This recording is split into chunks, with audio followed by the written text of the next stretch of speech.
Hi, welcome back. Today is on OT security. This is part 5, the lecture 4 on cyber security within IT and ICS domains.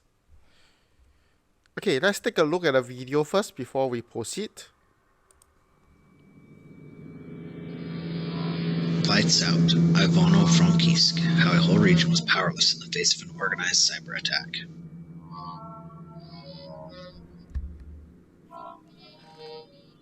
Western Ukraine, 6 months to lights out.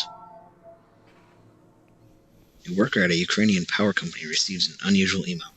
Interesting. What's this? There's a malicious Word document attached. When clicked, a pop-up requests that macros are enabled. Workers across 3 different power companies receive the emails.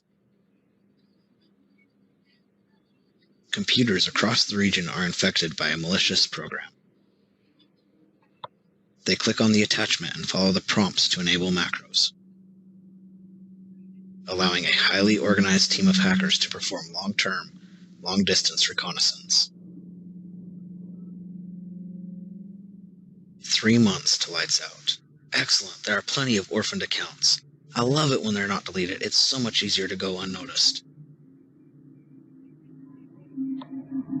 The hackers get to know the power company's systems like the back of their menacing hands.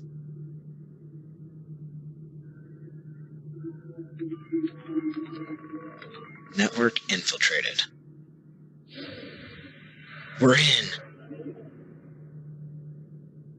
Workers put longer logon times down due to maintenance when really it was the hackers tooling around undetected.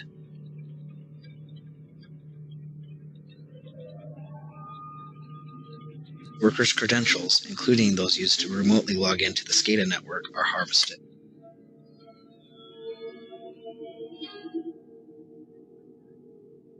Time to write some apocalyptic firmware. 5 minutes to lights out.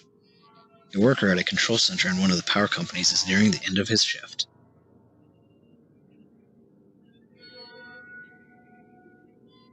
He notices the cursor on his computer moving across his screen on its own accord. What's happening? And watches in horror as it navigates towards the circuit breaker controls and takes a substation offline. This was a highly coordinated attack. What's going on?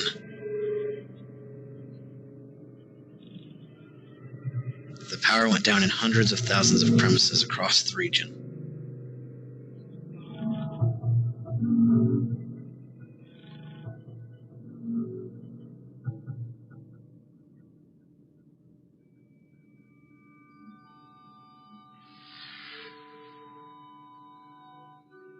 More than 230,000 premises without power. And not just in residential buildings.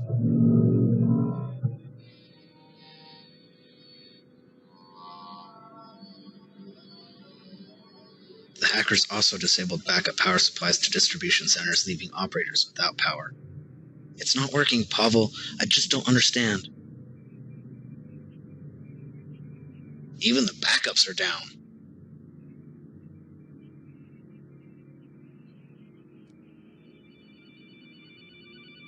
Hello? Minutes before the substations are taken out, phone systems are flooded by bogus calls to prevent legitimate callers from reporting outages. Is anyone there? Hello? Hello?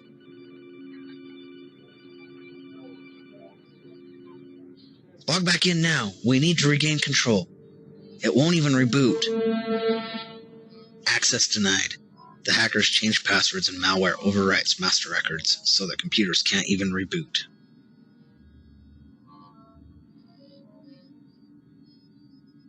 The firmware has been overwritten on operational assets. We can't fix them. We'll need to scrap them all.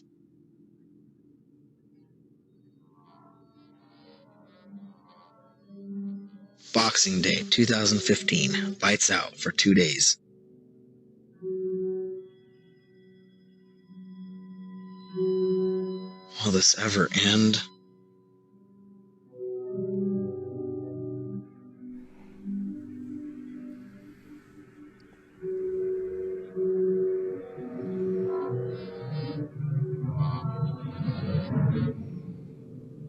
Lights out, Ivano Frankivsk.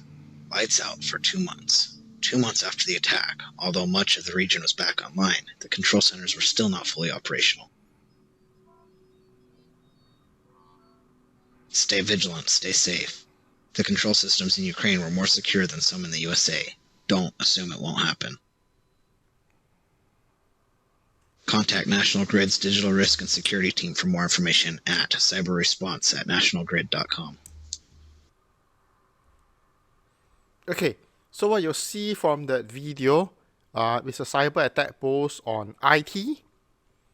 Okay, because they have a screen, and then the mouse is moving, and the industrial control system basically bring down the whole entire electrical system, that the whole entire city have no electricity end of the day. Okay, have far-reaching consequences. Okay, so many control systems were purposely built. They are highly customized. Okay, there is always a layer for protection, usually meant for the system. Okay, used to be not connected to the internet, but nowadays we connected to the internet. So now it is now connected to the IT part. It is not very clear cut exactly where the thing is. So the differences between IT and ICS is not necessarily so clear cut. Okay, and the line between IT and ICS has actually blurred the modern system. Next is on learning objective. So what we are going to cover today, we are going to identify security focus with integration of IT and ICS. We're going to compare IT and ICS communication, compare IT and ICS operation, and last but not least, compare IT and ICS support. Okay, so this is a key part. We are going to cover communication, right? We're going to cover operation, we're going to cover support.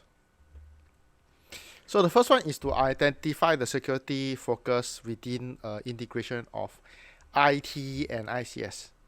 Okay, so when we are doing integration of IT and ICS, so in the past, ICS is a specialized standalone system. It has a parameter, you have a security guard or whatever, right? And then it's a secure parameter. Today, they are under a budget constraint, and we require to reduce and associate and maintaining the ICS system. Okay, and the system is actually moved from a manual system, because if you need a human being, it's going to be problematic. So at the end of the day, they're going to automate the thing, because it's also less fatigue and it's more humane that way. So they are using digital system and remote control appliances. Okay, so it helps in terms of the business and productivity. Okay, and end of the day, but at the same time, it blurred the boundary between the ICS and traditional security system.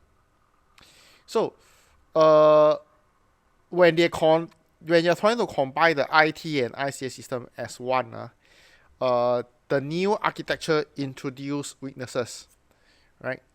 Because you have an IT system means certain things, ICS system means certain things. ICS system used to be not connected to internet. Okay, so there are a lot of additional new things, such as worms, virus, and unauthorized access actually started to come in. Okay, because it used to not even connected to the IT system. So by the nature of it, in the control system by itself, used to be need to be highly secure. No unauthorized people can log in. But then, because of IT system, network system, it is not so easy to bring in the new stuff that allows you to not allow the various things to connect. Because at the end of the day, you need to connect to the internet, right? End of the day. So it is a lot of things. Okay, such as access is a concern. End of the day, there may be many malicious activity in the ICS system. Okay, people used to be responsible for the authenticator.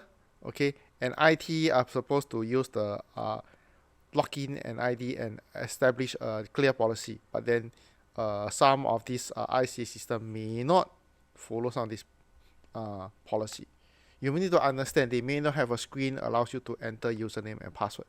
So this is what it means over here. So security goals then this thing is take a look at the security goals. In IT and ICS are slightly different. Okay, even though they are based on the same principle. Okay, the principle basically is confidentiality, integrity, and availability. Okay, so that's the main part. Okay, what is confidentiality? Prevent people from viewing protected information, right? And that's a main concern for most of the IT system. When it comes to IC system, availability and integrity becomes more important. Okay, next thing, for business owner, some of the concern is disclosure of proprietary information. They are doing that. That's why confidentiality is important. Okay, they're willing to wait to get the information. In ICS, availability is important. Example, when you talk about in hospitality, the oxygen for the patient is important, right? Must send the correct instruction so that they can deliver the oxygen to the patients. Okay, this is based on whatever is mentioned here lah. But then, is it really true in this way or not? Right? This is the way they want to put it lah. If you talk about stock market, right? Then sorry, everything is important. It need to be low latency. That's something that a lot of the key part that comes from me is when it comes to engineering, they forget that in actual fact, when it comes to business, time criticality, availability is equally important. Okay, so focus on IT is to protect system from threat, and both intentional and unintentional, from inside and from outside the organization. Okay, which is very true. Okay, the focus of ICS is to prevent unauthorized access. Okay, to ensure the thing is maintaining their functionality, especially availability and integrity. The most important thing that I differ from whatever here is confidentiality of the information is still equally important, so that it can operate in a safe manner. Okay, so do not throw away the confidentiality part of it. Okay, because what I think is that it's a huge misunderstanding from engineers that confidentiality is not important. It is equally important and it should never be let go. Okay. So this is some example of sales and management. So in most of the marketing executive trying to get their sales figure, right? They want to ensure that no one is stealing the information and make sure that the data is important. So confidentiality is priority. I will not say it's priority lah. It's part of it lah. All three of them is equally important. Okay, it is not true that it need to have couple of minutes to download. That is way too late when you comes to stock market. It is down to seconds and milliseconds, and even higher precision in terms of timing. Okay, even microseconds. If you talk about stock market, they even put a switch in the Wall Street itself or stock market itself. That's how highly efficiency the thing is. Okay, there's a misunderstanding of how engineer understanding the low latency. So that is why there is a thing called a low latency switch. Okay, that sell very well for stock market end of the day. Okay, so it's not in terms of minutes also, because I don't think the engineers are understanding how the business run end of the day. Okay, next thing, because that is from a business engineer perspective or understanding the business part, which is not true. Okay, the next thing is, okay, refinery need to have timely and accurate information. Yes, equally important, but equally important that end of the day, the cryptography is important. Okay, they say, oh, how much gas is not secret anymore, but then some of these things, because by understanding your system very well, the hacker can by leaking some of this data, the hacker can find weaknesses in the system and bring down the whole entire system. So that is where the issue is. Do not forgo confidentiality in a ICS system. Do not forgo confidentiality in the ICS system. End of the day, they are equally important. Okay, but then we will say that availability is very important. Integrity and availability is very important. Okay, so which one is the key part that is taking the trail of importance? But then we should not forgo any of this. Let's take a look at another video now. Just days before President Donald Trump's inauguration, hackers managed to take over Washington, D.C.'s security camera network and hold it for ransom. Traffic and security cameras were all part of the elaborate preparations to quell any security threat during the inauguration. Of the 187 cameras around Washington, D.C., about 70% of them were taken over. Crews took the cameras offline for 2 days, reconfigured them, and got them back up in time for the big day. No ransom necessary. According to CBS News, investigators have already identified suspects in Britain, but their probe is expanding to other countries. Okay, this was the news of the CCTV being taken over. So this is the case study that we're going to go through now. Okay, so let's take a look at the case study. All right, I got the audience interested. Now we got to get more facts about the case so we can get the best story out there. Schaefer, I'm sending you out to investigate. Who should I talk to? What do I even talk about? There are 3 areas I want you to focus on: determinism, host application, and internet access. What? Well, I guess I have to figure out what those have to do with security cameras. Hello. I'm investigating and I am trying to understand something called determinism. Can you help me with that? Sure. Think of it like this. IT systems generate network traffic on demand when a user requests resources or when maintenance activities are performed, right? As a result, there is a high amount of irregular traffic. The traffic is generated by any number of IT elements or events and can be sporadic and unpredictable. This is expected in corporate networks where diverse users using disparate resources perform a broad range of activities. With me so far? I think so. But isn't most control systems in ICS are purpose-built? Are they not designed to accomplish specific tasks and to perform those tasks continuously? Are you sure you don't know what determinism is? This is what creates an environment where the network traffic is highly deterministic. It is repeatable, predictable, and designed so that fluctuations from normal operations can be easily detected. This is important in the control system domain because detection of anomalies and errors is vital to sustaining operations. Having this type of predictability and determinism can make it easy to set up effective intrusion detection system, IDES, monitoring for ICS networks. Wow. I didn't know all of that. Yep. And remember, there are differences between IT and ICS. Also, the hackers probably did not know that the computers were used by police. This case did become the highest priority due to its impact on the Secret Service's protective mission and its potential effect on the security plan for the 2017 USA presidential inauguration. Hello.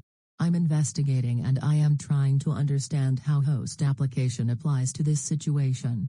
Well, I need to talk about how IT and ICS separately. You see, IT systems are used for a variety of purposes.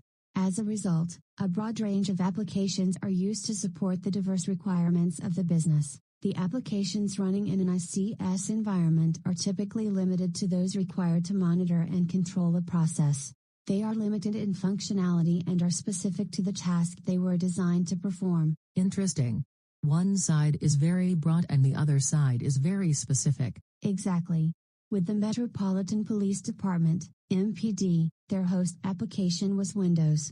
The ransomware that infected the department was CTB Locker and was one of the first ransomware variants to use Tor to hide its command and control infrastructure. It targets almost all versions of Windows, including XP, Vista, 7 and 8. Once infected, all documents, photos, music, videos, etc. on the device are encrypted asymmetrically, which makes it very difficult to decrypt the files without the private key in possession of the criminals, which might be released when victims pay the ransom. CTB-Locker was one of the first ransomware strains to use the Tor anonymizing network in order to hide its command and control operations. It was also found by McAfee to be the most widespread ransomware of 2016. Obviously everything seems to come through the internet, but can you help me understand what can happen? It seems like that at times. It is because users of a traditional IT network expect a broad range of services and applications to be available. Therefore, they often expect and are often granted unfettered internet access. Internet connectivity to ICS has traditionally been unavailable, primarily because ICS components are usually operated in an isolated environment. However, the creation of control system networks establishes many different business cases where internet access is required, especially where remote administration, remote vendor support, and budget limitations are important. Doesn't organizations prohibit their control systems from connecting directly to the internet? Although most organizations prohibit their control systems from connecting directly to the internet, some asset owners support it. There are two of the most common operational benefits of allowing ICS to be connected to the internet. 1. The ability to maintain and support systems with remote staff. 2. To enable vendors to provide support and updates to the system. Is it common to see field equipment directly connected to the internet as part of a larger control system operation? It is not uncommon to see field equipment directly connected to the internet as part of a larger control system operation. These connections are often read-only and provide an operator at a control center real-time or near real-time system information. It was having email on the system and not being careful that was the downfall here. Who knows if they removed the email capacity from the system or did something else to take care of that vulnerability. What more did you find about this attack? DC police said the hack that locked up the system was noticed after a city employee tried to sign on to the computer system that runs the outdoor cameras and saw a splash screen. A notice highlighted in red announced a Cerber ransomware and warned that your documents, photos, databases and other important files have been encrypted. It said the system could be unlocked with a Bitcoin payment of more than $60,000. Cerber, along with Dharma, are two types of ransomware programs. Both had been downloaded onto the police system that runs the cameras. Authorities said the hackers routed emails through the police servers, including some sent to van.suflet on Gmail. The term in Romanian means selling souls. DC officials quickly took the closed-circuit TV system offline, removed the software and restarted the cameras. They ignored the ransom demand. What more did you find about this attack? Authorities said they later learned that some of the emails routed through the police computers referenced IP addresses that did not include systems owned by DC Police. Authorities said one was a healthcare company in London. One browser downloaded onto the police computer had a username listed as David Andrew, with a Gmail account of David Andrews 2005. In one affidavit filed in the case by the Secret Service, prosecutors say Izvanka and Cismaru also set up a fake company called Lec4 and linked it to Amazon.com.uk. Authorities said investigators found some of the same emails used by the fake company as used by the hackers on the police computers. Weren't they suspected of using stolen credit cards to buy the requested items at another website? Once those items were shipped from the other website, the affidavit says the suspects provided those postal tracking numbers to Amazon, which then released the money paid by the purchasers to the suspects. Police in Romania and in the United States were able to track various computer IP addresses and email accounts to the suspects. According to the affidavit, Mihai Alexandru Izvanka, 25, and Evelyn Cismaru, 28, of Romania, were arrested at the Otopenia airport in Bucharest, Romania as they tried to leave the country. The intention of the spam messages was to infect computer systems and encrypt their data with the CTB-Locker ransomware aka Cretroni. Each email had an attachment, often in the form of an archived invoice, which contained a malicious file. Once this attachment was opened on a Windows system, the malware encrypted files on the infected device. Luckily, the investigation revealed no evidence that any person's physical security was threatened or harmed due to the disruption of the MPD surveillance cameras. Great. We come to the next learning objective. Compare IT and ICS operation. Okay. So let's take a look on the video itself. Welcome to the System News.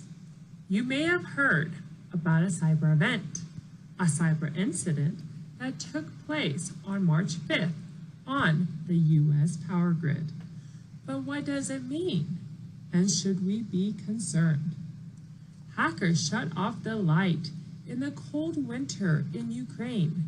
A cyber attack, not once, but twice, blacking out power to thousands of people in 2015 and 16. Now headlines report a cyber attack on the U.S. power grid in March. But experts say this latest incident is different. How?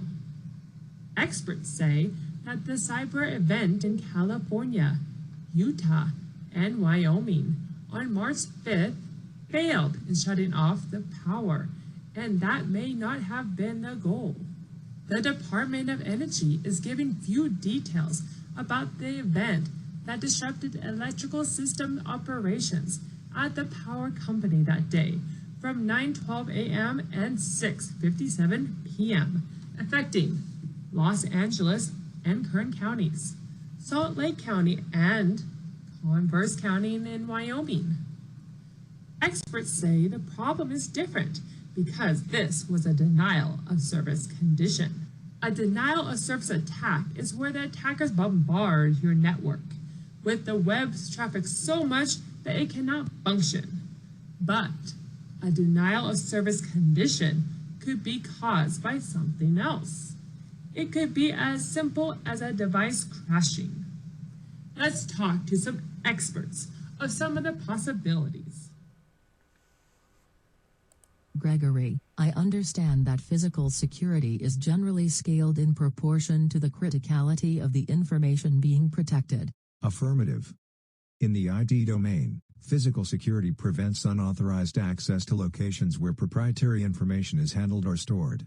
However, many people are familiar with the concept of physical security as it relates to the electric power grid. Substations, transformer stations, and maintenance offices are usually well protected with fences, cameras, and possibly a security guard. Yes, but physical security for power stations located in urban centers is ubiquitous and easily seen. There are also some facilities in remote locations are unmanned, and security is limited to a single gate or padlock. Although additional security mechanisms may be protecting critical devices and critical cyber assets within the station yard, getting past perimeter defenses can be a trivial task, usually because of the cost associated with protecting remote assets. Although additional security mechanisms may be protecting critical devices and critical cyber assets within the station yard, getting past perimeter defenses can be a trivial task, usually because of the cost associated with protecting remote assets. These systems can be a significant cyber risk if accessed by an adversary. What can be done in reducing cyber risk?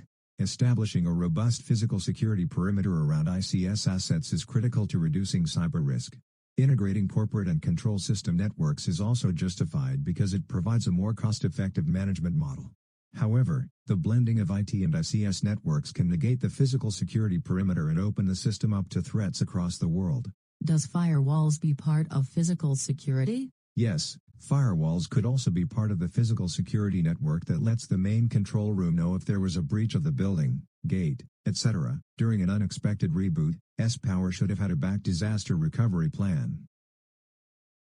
Evangeline, I understand as cybersecurity awareness increases, the implementation of security controls is extended beyond how a system is configured and deployed, to how a system is developed. That is correct. Secure application architectures, secure coding, supply chain management, and the procurement of secure applications have also risen in importance in reducing the target of opportunity for cyber threats. As many organizations go through the process of obtaining new IT systems as part of their ICS architecture, they include cybersecurity requirements directly in the procurement process. Is there anything that can cause complications?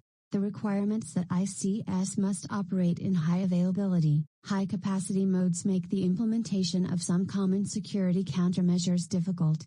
This does not mean that cybersecurity countermeasures cannot be implemented, it means that special care must be taken to ensure the countermeasures do not impede the ICS operator from performing specific tasks, or prohibit them from performing urgent or time-sensitive actions. Okay, so what are some of the more common differences in control system environments? One was the use of individual usernames and passwords for each computing resource, and the requirement that passwords must be complex and changed regularly. While some ICS still utilize shared accounts, more now use individual user IDs and passwords effectively and efficiently so as not to impede an operator's ability to access the system under duress. Do many control systems require rigorous security practices? They do not. The continued use of these inferior practices is usually due to the age of the control system, the lack of opportunity to update the system, and the cost associated with trying to retrofit legacy automation systems with contemporary security controls. ICS owners, regardless of the age of their systems, have several excellent options for implementing effective cybersecurity strategies. In some cases, the static nature of the architecture and the age of the systems can work to their advantage. ICS owners must balance security with functionality requirements and creatively apply best security practices, while enabling ICS operators to perform their duties unimpeded. So, what happened at S-Power? Firewalls that protect these sites should be on a firmware update cycle. DOE said in a statement sent to Archer News that the event is related to a known vulnerability that required a previously published software update to mitigate. That means someone had already found a security hole in the past, the device maker reported it and came up with a patch for it, but the power company may not have applied that patch. Also, if there was an attack, or problem, then they should have a backup way to get into the sites. This should be part of your disaster recovery plan. Dominic, I understand there are compliance requirements driving security for IT and ICS that dictate how the systems must be secured. That's right. ICS plays a major role in the functioning of critical infrastructures and key resource (CIKR) sectors. These assets, systems, and networks, whether physical or virtual, are so vital to the United States that their incapacitation or destruction would have a debilitating effect on security, national economic security, national public health or safety, or any combination. Can you give us an example of this? Sure. The electric sector is subject to North American Electric Reliability Corporation, NERC, Critical Infrastructure Protection, CIP, requirements. This is a comprehensive set of cybersecurity standards designed to protect critical cyber assets supporting the reliability of the North American bulk power system. Failure to comply with the CIP regulations can result in stiff penalties, and numerous entities have been fined. Tell us how it applies to the S-Power event. First, losing connection to remote sites that are part of the power generation network could produce impacts to power generation. As they are a power company, they fall under NERC, and lose of the site could be a regulatory issue. Power generation is part of CIKR. If they remote sites that had this problem were to go offline, that could cause problems delivering power to critical businesses. Deborah, I understand change management is a challenge for both IT and ICS. That is correct, and there are two fundamental elements impact the change management process. 1. The verification that the change is not going to impact the system in a negative way. 2. The time to make the change to the system. So, what happens after these changes? All changes made to an ICS, whether to operator consoles or field devices, must be tested. ICS asset owners cannot simply accept a vendor's promise that a system patch or application modification will work. ICS administrators must implement the change in a test environment to determine what negative impacts are observed. This can be a long and expensive process, especially if the change is to be implemented across a wide range of production elements. Sounds complicated. Not so. All S-Power needed to do was have some change management in place to keep these firewalls up to date. The vendor should also be aware of any issues that firmware in a device might have. If an firmware upgrade was available, then they should have had it on a plan for install. They did do a good job of testing before deployment, as to not cause any additional issues. Okay, next, we shall look into Learning Objective 4, compare IT and ICS support. Again, various video for you to watch.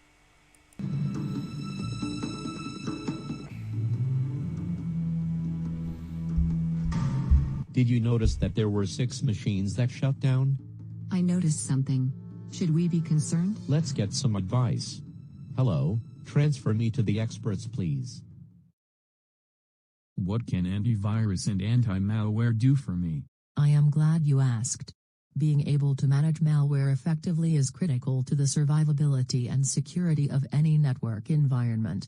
In the IT domain, virus scanners and anti-malware technology are common and are placed on centralized servers, gateways, and individual user desktops. Organizations work hard to ensure their anti-malware defenses are optimized, and usually automate updates to anti-malware solutions across all cyber assets. But I work with ICS systems. What does that mean to me? Well, because of their specialized functions and limited processing capability, many ICS do not have the capability to run antivirus software. Many antivirus vendors do not have a product designed toward ICS protocols or threats. Signatures are not available for many ICS-centric malicious code variants. Also, timely updates to virus signatures are difficult to deploy because of the always-on nature of ICS. Does the computing resources traditionally used by an antivirus impede control system software from operating at peak efficiency? Yes, it can. Antivirus technology can consume significant processing capacity during real-time and scheduled scans. If memory is not available for other critical processes, there is a significant risk software related to control system operations may not perform properly. I thought control system vendors support the use of antivirus on their ICS and provide specific guidance on which directories to avoid when scanning. Some do, although this may not solve the resource problem. It can mitigate historical issues associated with the antivirus moving. It can also accidentally deleting files critical to control system operation. Well, I think I already have antivirus and anti-malware here at our facility. Is it updated? Virus scanners that are not up to date cannot provide protection against the latest threats from malicious code. To ensure antivirus signatures and anti-malware capabilities are most useful, they need to be constantly updated. The most efficient way to do this is to have a primary server obtain updates and automatically push them to the critical cyber assets. Servers and individual workstations may need to be connected to the Internet to obtain the updates. In theory, this makes good sense, but directly connecting to a server located in the control system domain to the Internet can introduce cyber risk. That does seem kind of risky. What else can be done? Well, the deployment of a secure file transfer mechanism across the boundary separates the corporate domain from the control system, tasking administrative personnel with manually obtaining antivirus and anti-malware updates and physically applying them to control system assets may solve some of the issues with maintaining up-to-date signatures for antivirus solutions. Manual updates may be cost prohibitive, however, and do not address the requirement that processing on ICS is uninterrupted. Well, we don't see anything on our end. It might be a mechanical glitch. Thanks for your expertise. Just be careful. This is a vulnerability. To be really honest with you, I really don't understand patch management. It is okay. Patch management is closely related to change management and can be a challenge for both IT and ICS administrators. Did you know that the disclosure rate of cybersecurity vulnerabilities is growing, and security patches are released almost daily by responsive vendors? No, I didn't know that. That is usual for someone working with ICS systems. Patches are often applied on the IT systems as soon as they are released. However, there is still potential they will damage the system or network. IT domains face an increasingly threatening cyber landscape from both internal users and external adversaries. Maintaining up-to-date security patches is considered a normal best practice in countering those threats. But many ICS systems are not built to run on contemporary operating systems. That is correct. ICS operators rely on the isolation of their control systems, the supplemental physical security for control system operations, to minimize the opportunity an attacker may have to exploit a vulnerability. ICS asset owners must decide whether to implement patches at all. Often they are not applied unless they enhance functionality, and sometimes not even then. I heard a vulnerability is only exploitable when the adversary is sitting at an operator console. True.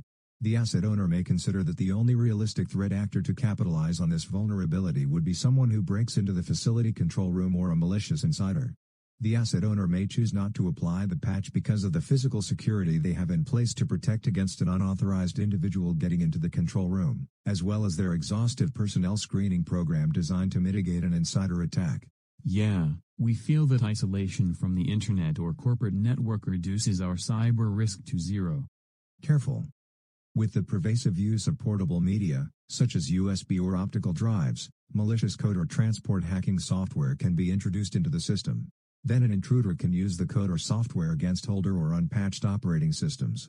The result is a growing number of unpatched control systems at risk of cyber attack. Wow. That is a good point. I am not sure if we have all the up-to-date patches.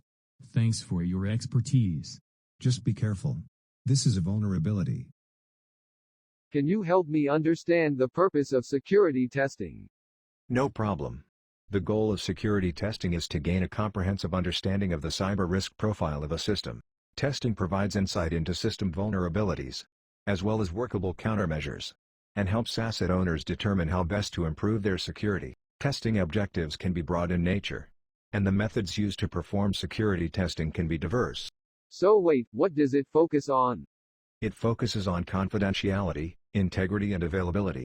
Contemporary testing tools and test frameworks are used to categorize the area where the security of a system may be weak, and where the defenses are functioning as intended. What is the range? Security testing tools can be configured to model a range of attack types with different capabilities. They are designed to be used on resilient, stable, and robust IT systems. These testing tools scan large numbers of systems for a variety of vulnerabilities, and complete the test over a short period. As a result, security testing can be aggressive. Oh, great. That sounds like a good thing for me. Well, ICS devices and components were not designed to withstand the high volumes of types of traffic used by most testing tools, and intense scanning can often cause undesirable effects. Most ICS operate in highly deterministic and predictable ways, and traffic flows are usually within a well-defined norm. Aggressive testing can introduce abnormal conditions, causing the system to experience tremendous stress, and result in system failure, improper operations, or physical damage to the equipment. Oh no, is there anything I can do? Some security testing tools are beginning to incorporate the capability to test control systems. Security researchers and vendors are working together to create test frameworks and plugins to allow asset owners to obtain vulnerability data without causing undue stress and damage to the ICS elements being tested. How effective is it? The effectiveness of security testing, and the impact of testing, on the control system, are governed by the level of expertise and experience of the tester. Individuals with only testing experience on modern IT systems should not be allowed to test control system environments, unless they have been properly trained, to minimize the consequences associated with aggressive scanning techniques. Security tests for ICS should not be performed in a test bed or sandbox, because testing within a production environment can often result in unforeseen and undesirable consequences. I don't know what testing we do have, if any, but we do have logs. Maybe we will look at these. Just be careful. This is a vulnerability. What do you do? As part of an effective defense in-depth strategy, organizations need to be able to respond to cyber incidents and investigate how those incidents happened. Most businesses have an existing incident response capability to manage cyber incidents impacting corporate operations. We did have something happen, but I am not sure if we need a team to come to investigate. Incident response and forensics techniques applied to the IT domain are straightforward. Well-documented processes and procedures and numerous recommended practices and guidelines are available to assist organizations in developing their incident response plans and the methods for executing a forensics investigation. Modern IT equipment meets most, if not all, the requirements necessary to carry out an investigation, and provides well-developed capabilities to enable effective incident response and attack mitigation. Most common commercial off-the-shelf tools have been developed with traditional IT in mind. That is good and everything, but I work in the ICS industry. Issues can prevent IT security technologies from being effective for ICS incident response. The age of the average ICS can negatively impact both the incident response capability and forensics effectiveness.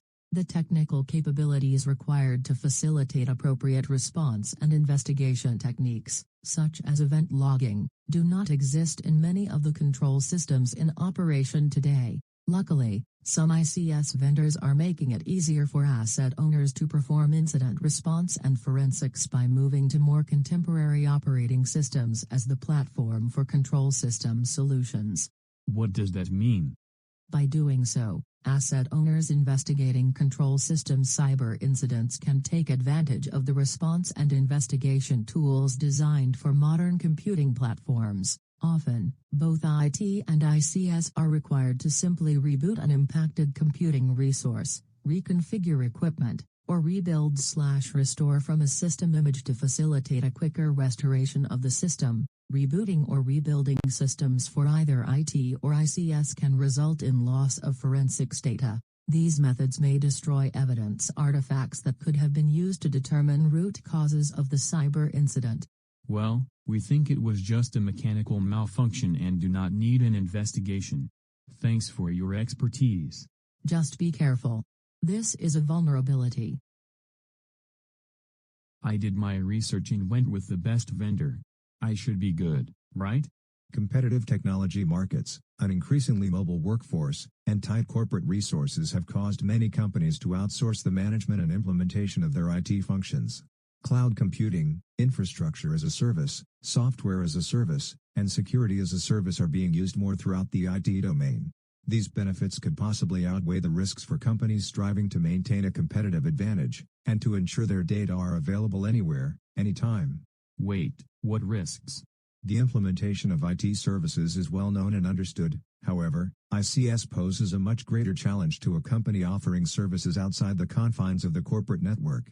You will hear many experts say that ICS operations are much more sensitive to failure than IT systems. They also require in-depth knowledge of the operational technologies and their limitations to function at expected performance levels for availability and integrity. They are under more stringent levels of oversight and require experienced technicians to manage and maintain them. Well, yeah. Like you said, they are expected to function at expected performance levels.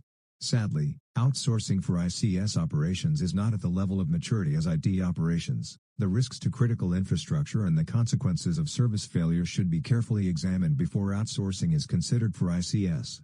I agree. Let me call my vendor and see what they say. Just be careful. This is a vulnerability. Because of these vulnerabilities, the malware was able to go undetected, but lucky for them, there was a flaw in the malware. The flaw alerted the company to the malware. If that didn't happen, who knows what could have happened.